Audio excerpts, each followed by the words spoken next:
Hello, everybody. Welcome to the October live show for Booktube Chicks Book Club. This month, we read The Diviners by Libba Bray that Desiree is holding up, and we're here to talk to you guys about it. For those of you who don't know, our live shows are structured where we're going to start with our initial thoughts, which are non-spoilery, and then after all three of us talk, we will then go into a spoiler discussion of this book. So, but before I always forget this, but Kat, would you like to read the synopsis? I mean, this is one book where I'm thinking, how do I even summarize this? Literally just read what the back says, probably. So it's basically set in the 1920s, and there's a monster that has resurfaced. The story starts off with these kids playing with a Ouija board, and they summon this spirit, this demon, I don't know, and there's a way so that the demon doesn't come into the real world. You're supposed to say goodbye to him, and because they're kids and they're stupid, they decided not to say bye to the demon, so the demon is released into the world. Oh my god, I just made the connection. I totally forgot about that. Sorry, I just had I forgot about that too. I just had like a mind-blowing thing just there. Okay, well, we'll discuss that later because I don't know what you're referring to. Anyways, so there's these series of murders that are taking out throughout the city of New York City, and our main character is Evie, and she was sent to New York to be with her uncle. She's from Ohio, and in Ohio she created a scandal, and her parents decided to ship her off to her uncle because she's misbehaving.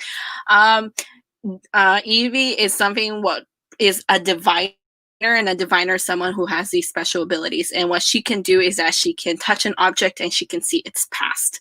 So, and there's several different people on this book that are diviners. They have different abilities. One is a kid who can heal, another is a kid who can read cards, and so it's all kinds of different abilities. And diviners aren't well known. They usually keep to themselves. They usually keep their secrets to themselves.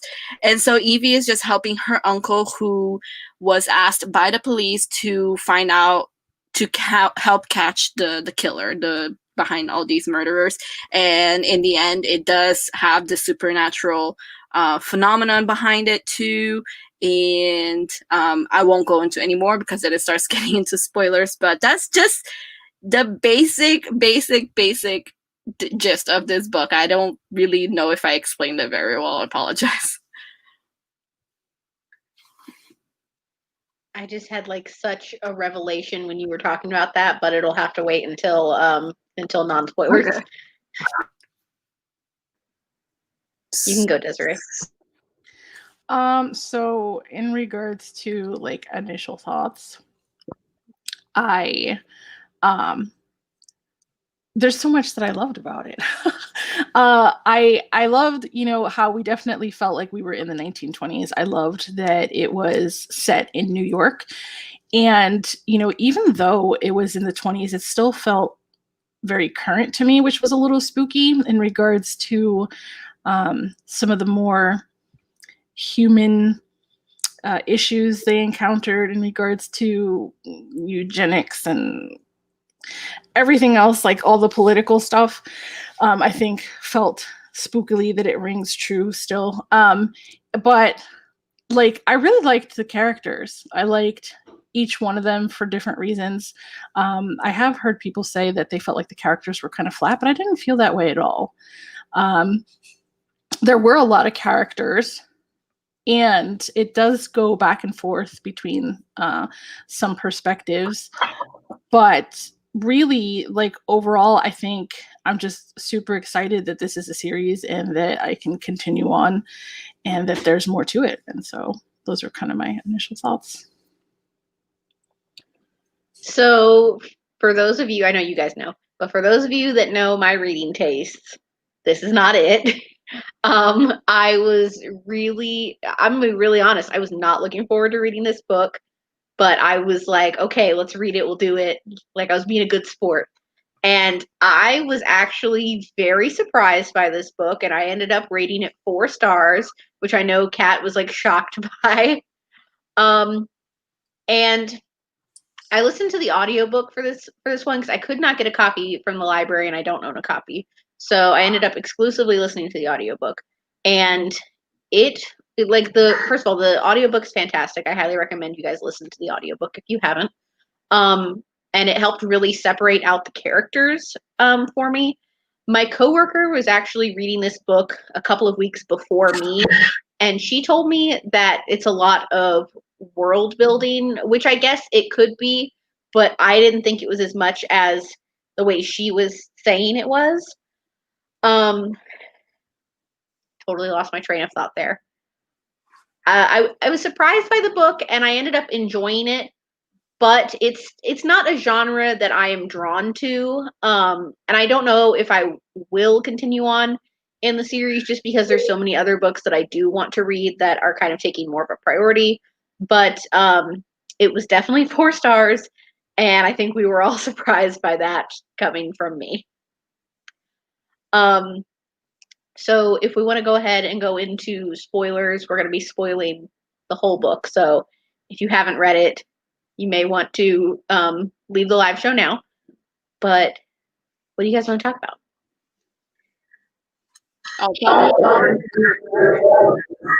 My revelation? Yeah.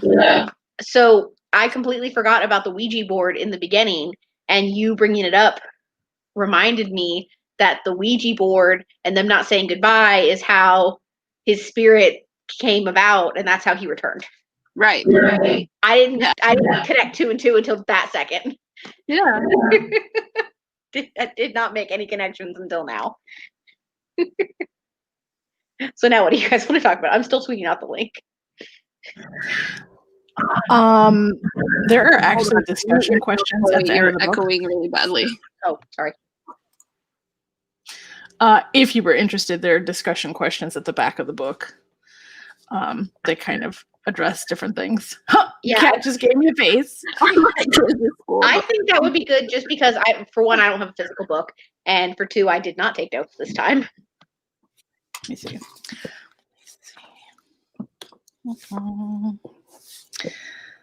I mean, we could start with like who your favorite character was, if any. I don't know if it would necessarily be a favorite character, but I was more drawn to or interested in the parts that had Evie in it, which is our main character. But I found those to be more interesting just because of her personality. And I don't know about you guys, but I totally thought Will, her uncle, I was getting like Remus Lupin vibes, but like more of the actor that plays him than the actual Remus Lupin character. There's one thing I want to get out of the way because I think it was like the only negative thing for me that kept pulling me out of the story, and it was the amount of times that she said "unk." I hated that word. I hated it so much. I hate it. Like I get it, and like if it was there every once and again, I didn't. It's so often. It was so often. I don't know. You know what? I'm gonna. Do I have my phone? Yeah, I'm gonna search the ebook to see how many times that was said. Honestly, the whole 1920s slang really cracked me up. Yeah. The whole the ducks quack, and what was it that you would say often? The cat's pajamas. I like the elephant's eyebrows. The cat's meow. The elephant's eyebrows. No, I heard the cat. I think the cat's meow was way more like common, and I was seeing like that's the cat's meow, and I was like, this is so adorable, and I loved it. But I think like the bee's knees was my favorite one. But yeah, the whole 1920s slang was amazing, to be honest. This is so weird because I like just searched for UNC, and I'm not seeing UNC anywhere. But it like identified uncle. Try like isn't unk like is it just UNC, like not a hyphen? No, it's just UNC. Well, uncle and unk is in here 341 times. So a lot of them seem to be Uncle. But I think when people were talking about him, like Uncle Will, where Uncle Will did this, but whenever she referred to him, it was often Unc. Yeah. Which was just, it was like, I had enough at some point. I was like, this is ruining it for me. Could she just stop saying that? I think Evie was probably my least favorite character, even though she was the main character, and even though I wasn't necessarily like hated her, she's not my favorite character in the world. I just find her to be very that typical white girl who complains a lot. She's so whiny, and I feel like it's that part where she had a fight with Mabel, and Mabel called her selfish, and I was like, finally someone says it, because this girl, she lives in her own world. She doesn't realize that how her actions affect others, and her fight with Mabel, I'm glad that happened, because I feel like it did open her eyes that she should be more aware of how her actions affect others.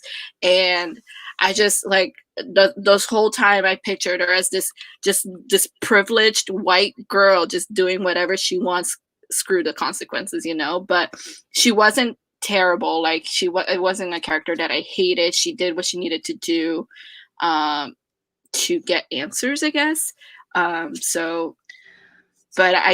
she was by far probably my least favorite character in the whole book.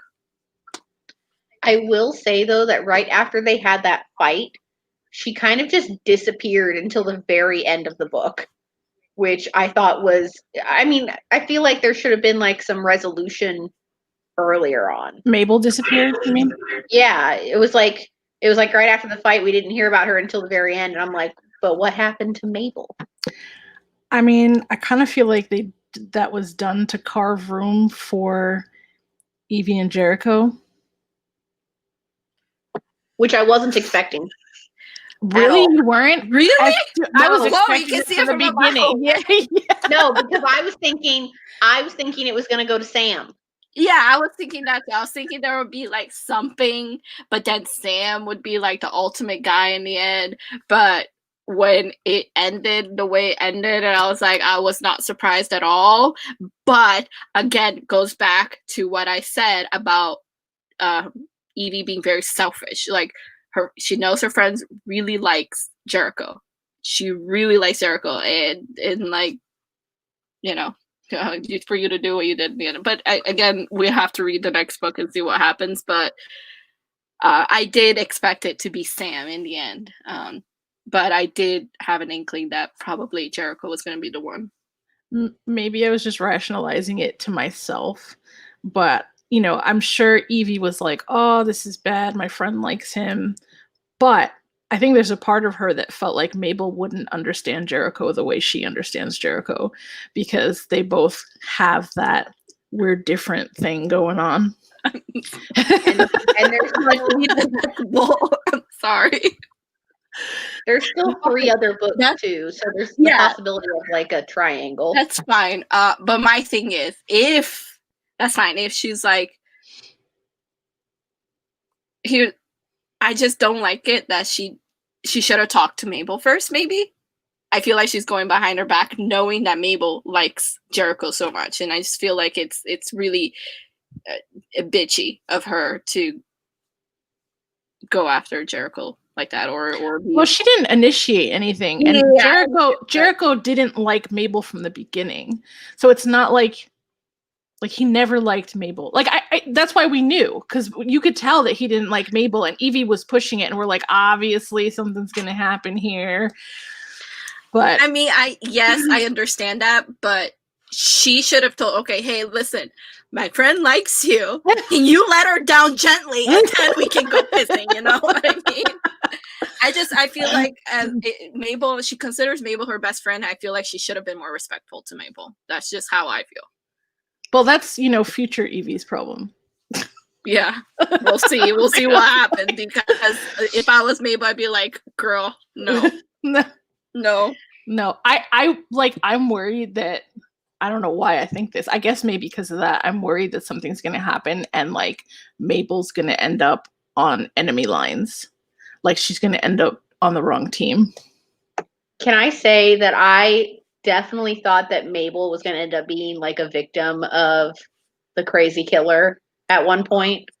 Just because I think there was like this scene, I don't even know where, like maybe she was on like her way home or something, and I was like, she's going to die. Like I felt it right there, like she was going to die, but then it never happened. Yeah, I did.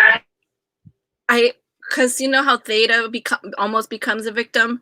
I thought, I had that same inkling. I thought maybe Mabel was going to be a victim. Which I'm wondering if we're going to get more of Theta in future books, because I feel like towards the end of the book, we had like a long chapter that like gave a lot of her backstory, and then that was it. It was like a big info dump on her towards the end, but then nothing ever came of it after. Yeah. I'm hoping one of you can answer a question for me, because I think I missed it while I was reading. But, you know, towards the end, Evie uses her own pendant. Right. Like the $50 pendant. What was the significance of that before? Because even the bad guy tells her, oh, you have to use a special blah, blah, blah, blah, blah. It is a pendant that her brother gave her. That James gave her. Okay. Yeah. So I remember specifically a scene where he sent her a letter, and it was a birthday gift. And he's like, use this as a reminder of your brother. And then literally a week later, they got the telegram that he died. And then, but what was the bad guy saying that the item needed to be? Because she had tried using something else before she used that, and he was like, haha, you're stupid, you can't use that because it's not something specific. I want to say it was something that was supposed to be like blessed, but I can't remember. I don't remember. Okay. I'm not for sure on that.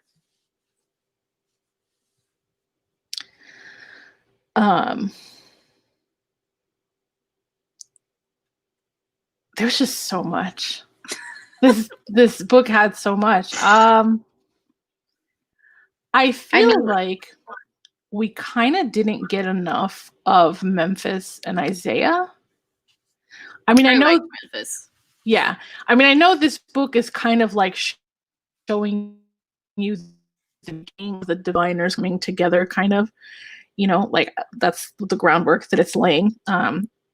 And the last few chapters were kind of like just showing you glimpses of things happening around the world or whatever that demonstrate, okay, now we really need the diviners to unite. Or also, what was the deal with like Blind Bill or whatever his name was? Like, he's trying to like take over. What's his name? Isaiah.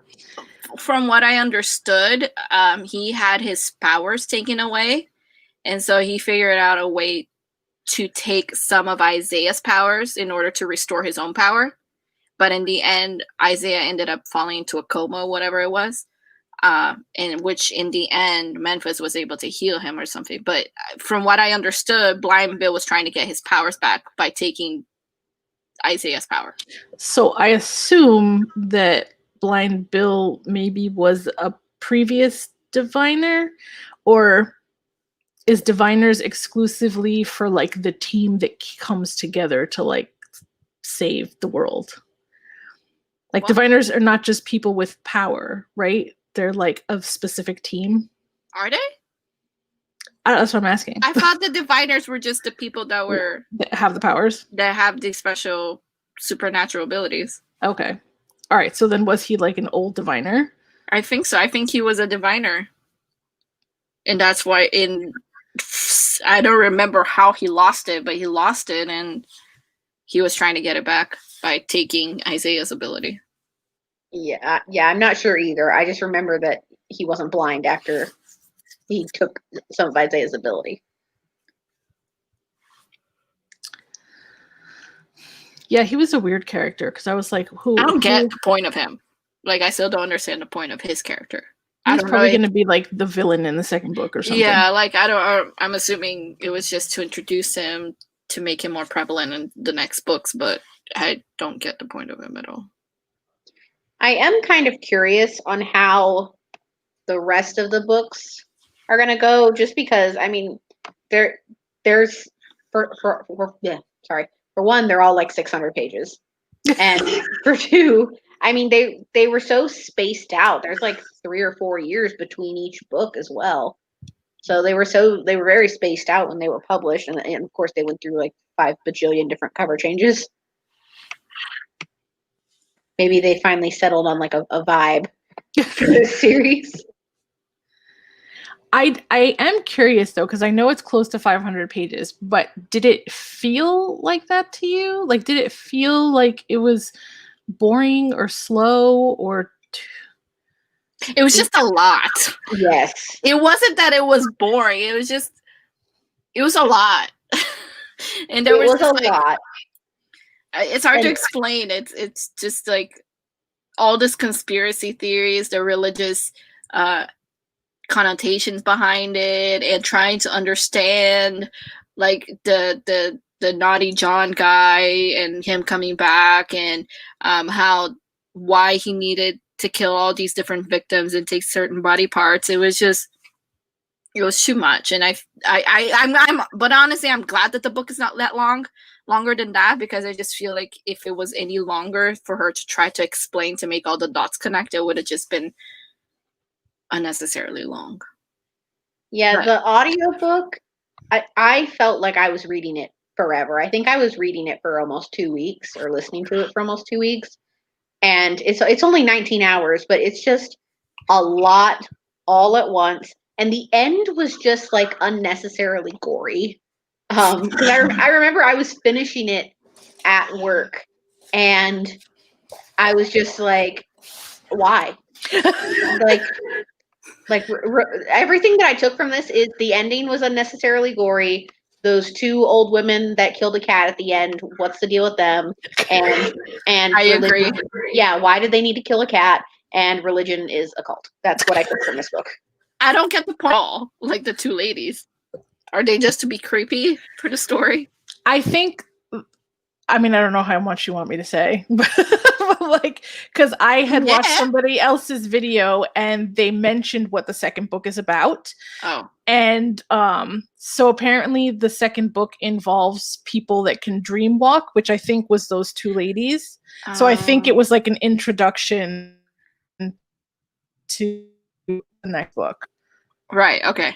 I mean, I don't know what they had to do with the cat, but I think it was just introducing those characters so that you would recognize them in the next book. Right, okay. And I guess the title of the second book makes more sense now. Right. There were a few animal deaths in the book. I think, like, if I'm remembering correctly, at least 3, because there was a dog in the beginning. So I don't know. Did you at any point find it like to be scary though, Chloe? No, I don't think I was like scared at any point. I was just grossed out. But no, I didn't find it really scary. I mean, I also only really listened to it on my drive to work and from work. So no, not really. John was kind of like sort of listening to it, because I was often listening to it between like 11 and 2 a.m. So like right before bed. And sometimes he was paying attention, like sometimes he wasn't. And I know there were like some major parts, like when the whole shootout happened towards the end and they had to crank the car and stuff. Like I was listening to that right next to John, and I just like looked at him and I was like, because like it was just a very intense moment with all that happening. And I was like, did you hear that? And he was like, no, I wasn't paying attention. And I was like, what? Like, how did you miss that? He was like, I'll just go back and listen to it question. later. Why did you text me about page 380? And then I got to page 380 and I was like, I don't get it. Hold on. Because you were like, oh my god, page 380. And it's like, what's happening? I don't get it. While I didn't find it creepy or scary, I wouldn't listen to it between 11 p.m. and 2 a.m. Like, that's right. It wasn't creepy. It was just it was creepy. That whole block about eugenics, and like where they were just so nonchalantly talking about, you know, how you want to have the best people and you want to get rid of those that have any kind of issues from society. And the way it was just so nonchalantly talked about, it just made me feel so uncomfortable that I was, oh my god. And I had texted Kat and I was like, page 380, Jesus Christ. Maybe your page 380 is different from mine. Oh, because I don't get it. Okay. What chapter is it? Okay, hold on. It is A Goodly Heritage. Yeah, that's not my page. That's not the chapter that 380 is on. What is it? A goodly what? Heritage. Okay, I'll go look for it. I also want to say that while I had the ebook to help track my pages and was listening to the audiobook, there's a chapter called the Hotsy Totsy, and it's spelled differently in the ebook and the audiobook. That's funny. The passage that I'm talking about, Kat, is like in all caps in that chapter. Hold on, what's it called again? A Goodly Heritage. It's right before Cross My Heart and Hope to Die. Okay, I'll go look for it. You guys can continue. Goodly Heritage. Okay. I didn't even stop to think that you would have different pages. That makes sense now. I thought we had the same book for some reason. Now I'm curious, Desiree, how many pages is your copy? Because I texted Kat, like right when my ebook expired, I texted her. I was like, "How many pages are in this book? I need to know so I can finish tracking." I think her copy was 578. 468. Oh my god, that's such a difference. Sorry, it was just like, whoa.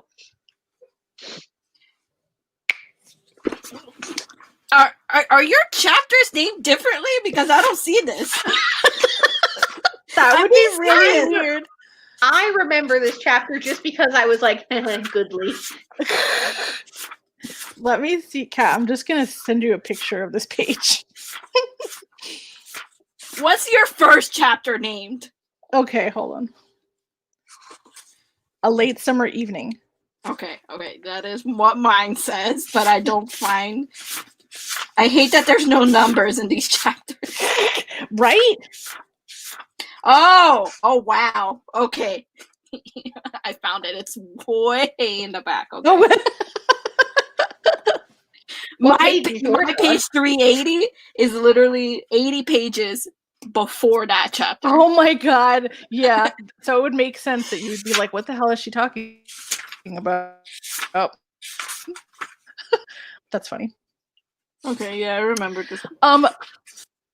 So I was getting weird vibes about Will. I made up this whole story that he's not actually her uncle. Why? There was like just the way he wanted to protect her. Like, I don't know, there was just like certain things. The fact that he wanted her to go back home, that he didn't want her to be involved in things. Like, it almost felt, and the weird romance that he had with that chick that disappeared that he was trying to deny. I was like, what if Evie's his daughter? And he sent her to live with her actual uncle, but then she got to be too much, and they were like, no, you got to go back with your dad. I think that might be a bit of a stretch, but I'm hoping that we learn more about this woman in future books. Because I just remember every time he wanted to send Evie home, he's just like, I'm an old bachelor set in my ways. What do you think the deal was with the people leaving the white cards, though? What white cards where? Two people. Somebody went to go visit Will. A woman went to go visit Will and left him a white business card. And then at the end, somebody went to see Theta, I think. No, was it Theta? I remember that. It was Mabel. It was Mabel. And left her a white card. And so I assume they're part of the same society or group or who the hell I knows remember that. I thought it was just like a call card. I didn't know it was anything specific. I mean, I don't know what to make of it, but maybe it'll be something in future books down the line. I feel like this gave me like kind of like 1920s Ghostbuster vibes. I love Ghostbusters. I just watched the new one the other day. I still haven't watched the new one. I really didn't like how Evie, you know, Will's got his life set up, right? He's got his museum, but it seems like the museum is just a cover for something else, right? And so obviously, if that's the case, if he's trying to cover for something else, then he's not going to want to draw attention to the museum. And Evie just kind of comes in and is like, oh, you're doing this all wrong. This is what you have to do. This is how we're going to get foot traffic. And then she started selling like fraudulent charms. And I think she was trying to help him, though. I mean, she was, but she was obviously working with missing information, you know, like she didn't know everything. And I guess that's what happens when you keep secrets. But the idea that she felt like she knew better was kind of frustrating. And I think that may just be part of her selfishness and not being able to see outside of herself. But how do you feel about like her ending, basically? Because she basically just told Will that she was going to hate him. And then he was trying to keep her under wraps and protect her. And she was just kind of like, fuck you, I'm going to tell them everything. And then she just like revealed everything to the reporters. That's what I was going to bring up. I feel like that's going to cause her trouble. I thought she did that so she wouldn't go back. I mean, maybe. But I mean, you reveal shit like that, you're not going to be able to return back to a simple life. Well, yeah, and isn't that why she did it? Because like she would rather deal with the consequences of her revealing her secrets and being a bitch than going back to Ohio to her parents. So I thought she was just trying to spite Will. She was just like, you don't get to decide my fate. And I think she just opened like a lot of trouble for her.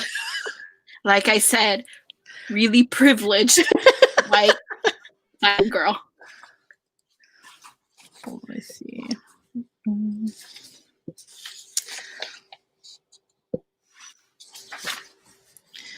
All right, let's see what questions it has in here. Consider Evie's gift. In what ways does it prove to be a blessing or a curse? If you had an opportunity to be gifted with similar abilities, would you embrace them? Why or why not? I feel like it's invasive. Like if the person doesn't know right that you're doing it, I feel like it's super invasive. And I feel like that kind of ability in the hands of someone who doesn't care about your privacy, who is like, who cares? And I don't feel like it could be a curse to others, not necessarily that one person. So thankfully, Evie, I don't feel like she is selfish, but I don't feel like she's 100% evil selfish. So I feel like she didn't take advantage of her abilities, which is good. But did you get the impression that it was something she very specifically had to focus on doing? Like, because I feel like there were quite a few examples of her receiving an object, touching it, and then passing it on to someone else without having any kind of vision. I feel like that. Yeah. Remember during when she was trying to demonstrate to Will, her uncle, about her ability, she really had to focus on it. I feel like if she just touches and passes on, it's not going to affect her. But I feel like she needs to focus on calling her ability forth for it to do what she wants it to do. Yeah, or else she would like anytime she like gets dressed in the morning, she'd start seeing visions of what she's wearing. Yeah. I feel like it would be just human nature, like if you knew you had a gift like that, to try to monetize it. I feel like, I don't know. What, to like, so she can make money? Yeah. But I feel like it's far enough into the past where they're gonna be like, she's a witch burner. or like something like that, where they're gonna be like, you need to go to the nut house. Yes, I agree with that. But also, she would have to make assumptions, because a lot of people want to know what's my future, or they want to talk to and her only thing is that she can see the past of an object, which means she can see the past of the person who's whose object that is. So, for example, if she sees if she holds on to an object and she sees a fight between the person and someone else, she can make assumptions off of that. So it's never, she would have to make up a lot of, not lies, but I feel like she would have to really be imaginative and creative and be like, oh, okay, so this is what I see, so I'm assuming this is what's going to happen. You know what I mean? I don't feel like she's necessarily a psychic. She's seeing into the past, which I guess you can make assumptions about the future. I feel like for future, that's more of like Isaiah's thing, just Yeah. because there was his name was like Gabe, I think, and he was like, "Don't go under the bridge," and then he died. Yeah. Is there anything content-wise, not necessarily like an event, but content-wise that you felt surprised you in the story comparatively to like other YA books? Like I feel like I feel like there were quite a few moments where there was just a lot of heavy shit happening that it just felt like really heavy or gasp worthy, or like even in the beginning where Evie is, you know, I think she took the dude's watch. She took the dude's watch and she basically said, "Oh," and then she was like, she said that he had a relationship with some other chick and then forced her to get an abortion. Like, with the maid, and that's the scandal that caused her to be kicked out of Ohio. Like, that's heavy stuff, I feel like. Like, I remember being like, wow, she could have written anything in there, but that's like, I mean, that's going into the conversation. Where does the line drawn between YA and when it starts to dive into new adult and adult books? I mean, a book that's hugely popular that has this controversy is the Sarah J. Maas books. Where is the line drawn? And I do feel like this book is verging on the new adult stuff, but I don't think it's heavy enough to be considered a new adult book. In my opinion. I agree with Kat that I feel like. And again, we are also all adults here. We would need the perspective of someone who's like younger. 16. Yeah.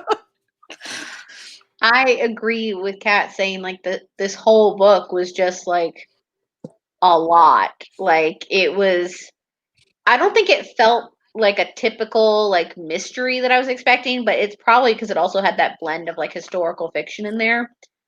It was just like layers, like it was a lot to process. And I remember like you guys had asked me if I would take notes, if I was taking notes for this one, and I wasn't, just because I was listening to it only on my commutes, but I feel like even when I stopped driving and was able to take notes, like I don't even know what I would say. Like, it was just a lot. I loved how rich it was in historical fiction. Like, to me, it really felt like she did her due diligence and there was a lot of research that went into the book. I had taken like some notes. I was using the Bookerly app, and to be honest, I think I'm going to start using that app to take notes on all the books I read, because it was like really easy. Like, I could take a picture of a page and it would type out the text for me so that I can like record quotes and stuff. It was pretty cool. All right, hold on. I do feel like that in some ways the book is a little bit more mature than what the typical YA books we're used to reading. But again, I don't feel like it's heavy enough to be considered the next topic over, which is new adult. Whenever I take notes for any book, like I just did it for a video that I'm working on, and I just did it for another book. Whenever I do it, I feel like I'm more of like I take notes as I'm listening or reading or whatever. So if I have something that I'm going to react on, I stop, have my notes, type my notes. So I've been organizing my notes, and I did it with Heart of Iron last month, where it's like thoughts before I'm reading. So this could be like expectations or what I'm thinking about the book, etc. Then I have the thoughts while I'm reading, which is the main thing. And which is another reason why I don't think I could do it with this book as easily. Because I was driving, one, and two, because it was so heavy. Like, I couldn't do it as I was listening to it. And then the very end, I have like my thoughts after I'm done reading, where I kind of just have like my overall spiel. So one of the quotes that I put in here was on my page 370, where Evie says, "Why is this happening now?"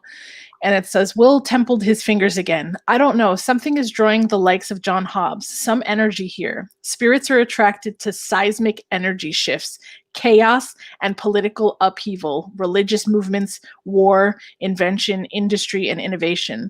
There were said to be a great many ghost sightings and unexplained phenomena reported during the American Revolution, again during the Civil War. This country is founded on certain tension. There's a dualism inherent in our democracy, opposing forces pushing against each other always. Culture clashes, different belief systems, all coming together to create this country. But this balance takes a great deal of energy. And as I've said, spirits are attracted to energy. So I thought this was especially interesting because in our crazy political times right now, I just came across an article before getting to this quote, an article that said that there are a lot more people reporting ghost hauntings in their houses. And like, you know, they explained it by saying that some of that is just the fact that people are spending a lot more time at home. So they're noticing things about their house, like noises they wouldn't normally hear because they wouldn't be home to hear them and stuff like that. But I just thought it was interesting that I had come across that like a day or two ago, and then it said that. See, like right there, we're talking about how this book is just like a lot. And just that one quote or that one sentence, it's like, that's a lot.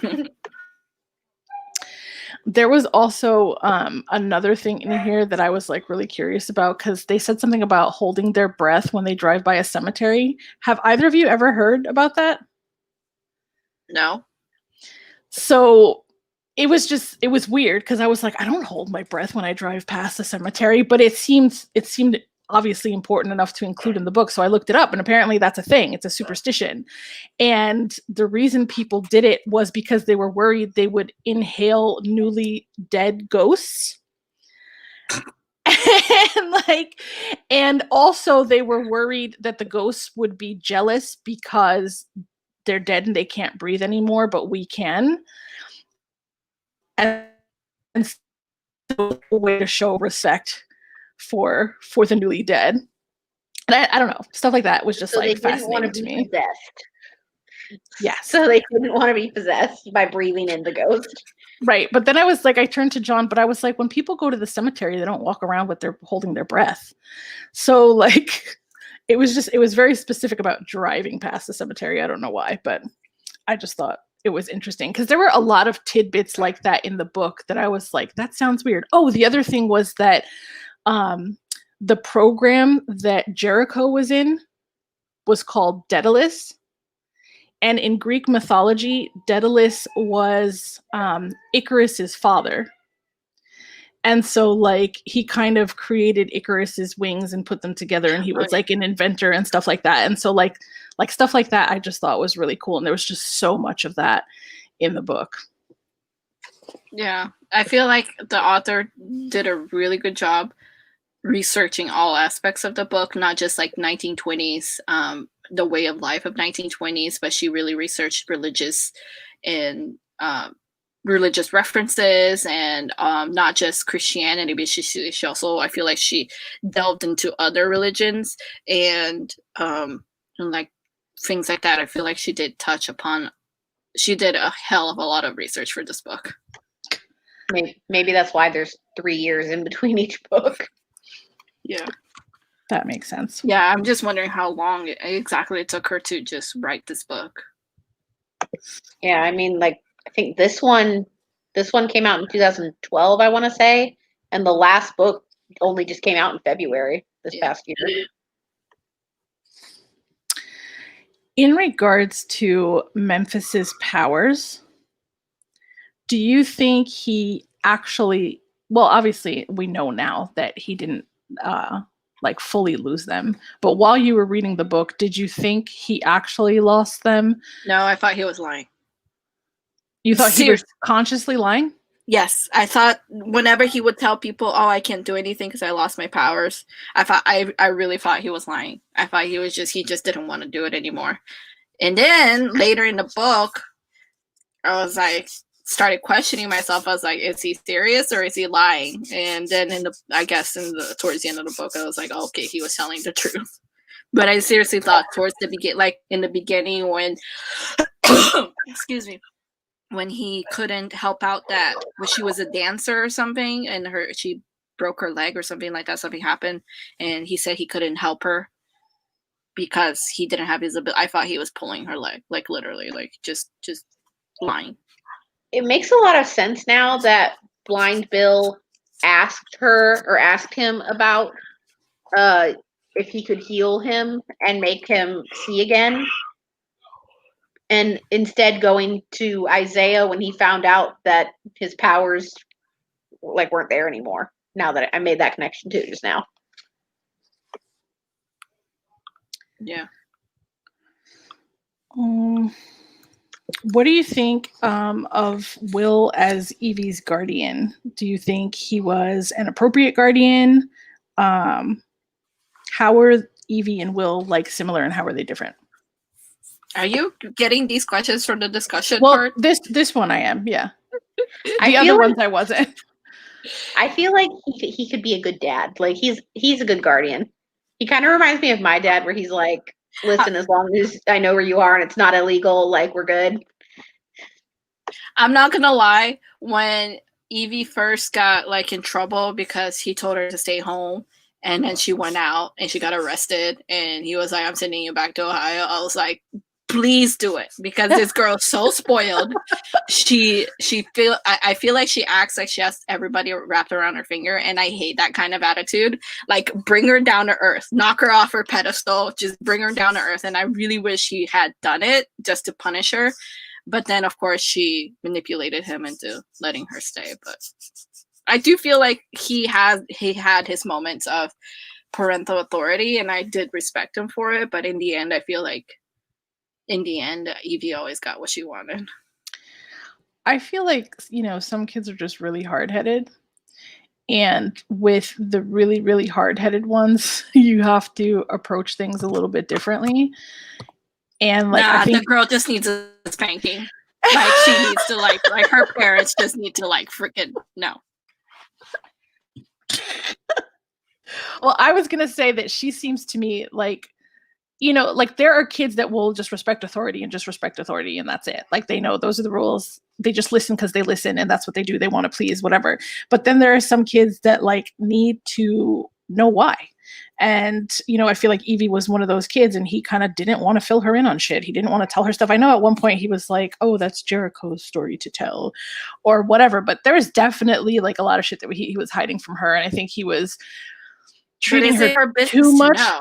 She's 17. She's not an adult. She needs to act like a 17-year-old. She's a year away from being an adult. She's already running around drinking. Oh, that's something we haven't even talked about. The whole prohibition. Exactly. She's acting exactly her age. She's a child, and she was acting like a child. But she saved the world. Not when she was acting like a child. I mean, yeah, but it doesn't mean she wasn't acting like a child, but yeah.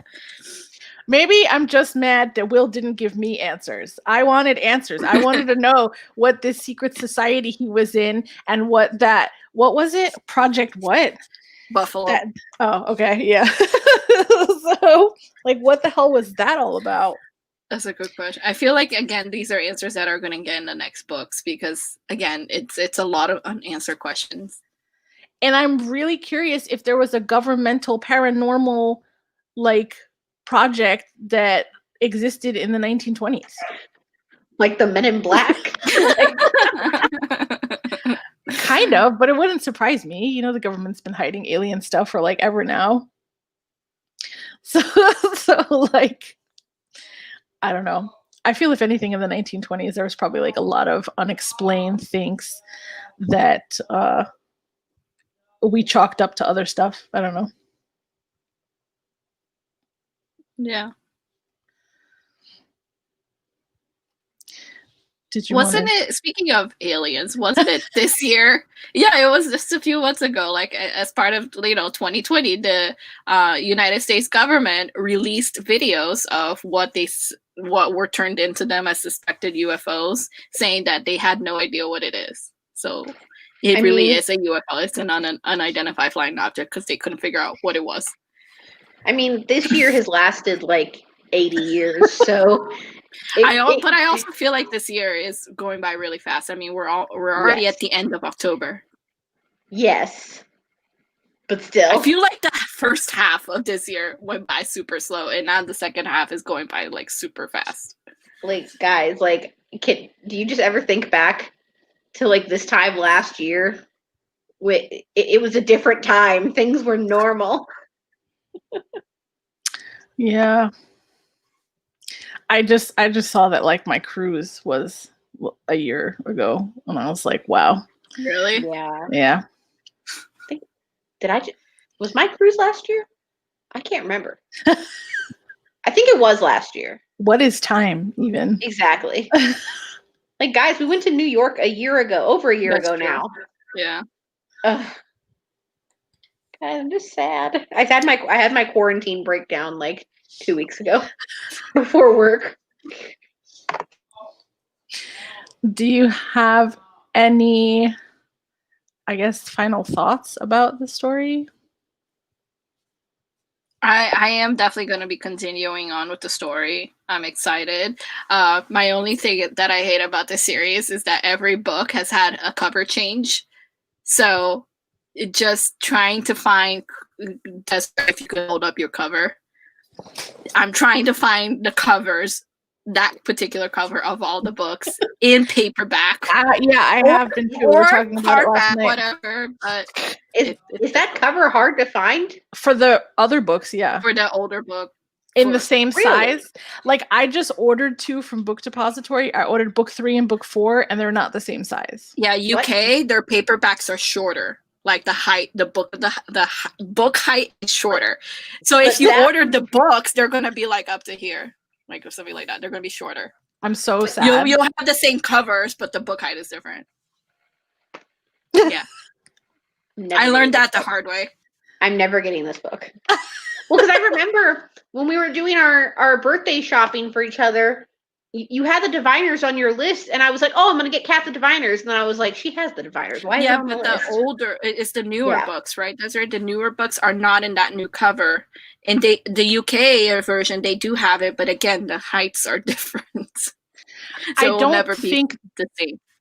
I don't think the US has paperback versions of book 3 and book 4 in that cover. Yeah. And I don't know if that's maybe because all the hardcovers didn't sell out yet or what the deal is, but I wonder if they have a hardcover in the new cover, like how like for Throne of Glass you can get the new cover in the hardcover. Yeah, I'm hoping. I'm keeping an eye out to get all the same covers. But just so annoying. Like, just stick to one cover, even if it's ugly as hell. Like, just stick to one cover. Do new covers after you released all the books. Kind of like what Sarah J. Maas is doing to us with the new covers of Avatar. So stupid. And they're ugly. So ugly. They're so ugly. I can't. Okay. Well, do we have any final thoughts we want to say before we end the live show? Sure. Like I already said, I don't think I mentioned that I'm going to give it 5 stars. I thought it was really awesome. I really enjoyed it. It didn't ever feel boring or too long to me. I thought the characters were great, and I really look forward to reading the next book. So, yeah, I agree. I'm between a 4 and a 5. I haven't decided what I was going to rate it yet. It's a book that took me by surprise because I have heard a lot of great things about this book and I was really excited to read it, but I wasn't sure how I was going to feel it because just like Chloe, it is kind of like outside of what I normally like to read. It's suspenseful, it has mystery, and it has a little bit of, I wouldn't say horror, but it has a little bit of like supernatural paranormal stuff in it. So it's definitely outside of the comfort of like the books I like to read, but I was definitely surprised by how interesting the story was, engaging. It is a lot of information. Again, there's a lot of religious stuff in it. There's a lot of paranormal stuff in it. And you sometimes get caught up in the book, but it's really, really good. I would highly recommend it to everybody. And the characters are enjoyable. You might be annoyed with some of them, but the characters are, in the end, doing what they're supposed to do in the book. But it is a very, very good book. I was very surprised. Yeah, I mean, I was also very surprised with this book. I gave it 4 stars. While I'm not sure if I'm going to continue the series, at least not imminently, I was still pleasantly surprised. Because I feel like, Kat, I feel like you read closer to this genre more than I do. Like, you're more of like a fantasy, like that direction, and I'm not. So I don't know. I was very surprised with this book. So for November, we are going to be reading a new release. It is not out yet, but it is Instant Karma by Marissa Meyer. It comes out on, I want to say, the 10th. That's questionable though. Hold on, I can get a date. It either comes out on the 10th or the Tuesday before then. It comes out on the 3rd. It comes out on November 3rd.